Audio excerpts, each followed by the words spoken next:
Notre magazine commence toujours par rectificatif et pour aujourd'hui, c'est une psychologue. Elle est également accompagnante familiale et conjugale. Il s'agit donc de Dame Lépris Pascal. Dans cette capsule, elle va parler surtout du développement du cerveau chez l'enfant. C'est vraiment important. Il faut connaître donc cette structure chez l'enfant qui est vraiment, qui peut gérer, elle a dit, tous les cursus de l'enfant, toute sa vie sur Terre.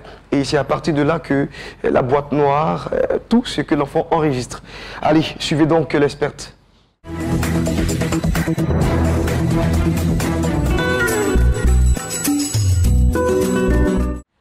Bonjour, aujourd'hui nous allons parler ensemble du cerveau de l'enfant. Par rapport à l'éducation de l'enfant, il est important de savoir comment il fonctionne pour pouvoir intervenir, interagir avec lui. Alors aujourd'hui, on va parler du cerveau de l'enfant.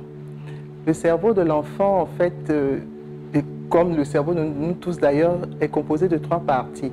Il y a le cerveau archaïque qui gère les fonctions primaires, le cerveau émotionnel qui gère tout ce qui est émotion, la joie, la tristesse, la peur et toutes ces déclinaisons.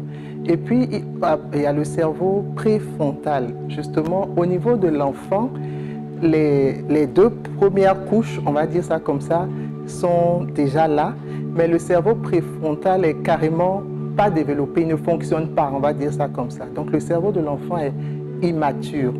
Il est bon de le savoir pour les parents et pour tous ceux qui interviennent, qui interagissent avec l'enfant, qui interviennent dans son éducation.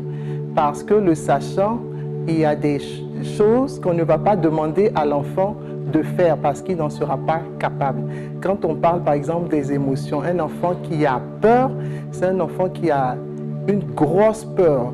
Il ne sait pas comment la gérer, comment la contrôler. Alors il va des fois crier, pleurer et l'adulte à côté est celui-là qui par son comportement bienveillant, rassurant, va lui permettre de pouvoir se contenir.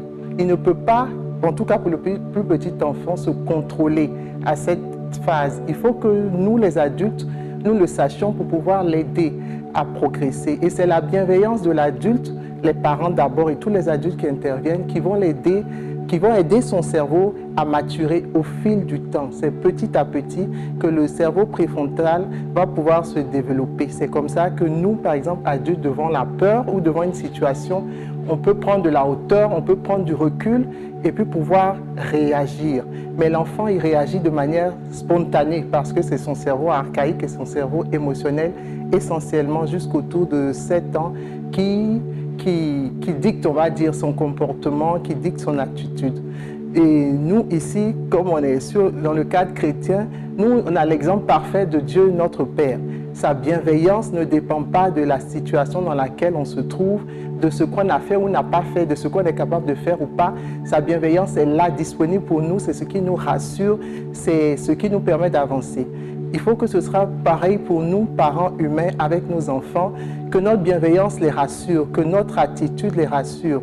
Les comportements de maltraitance, de violence éducative ordinaire ne rassurent pas l'enfant et n'aident pas son cerveau à la maturation.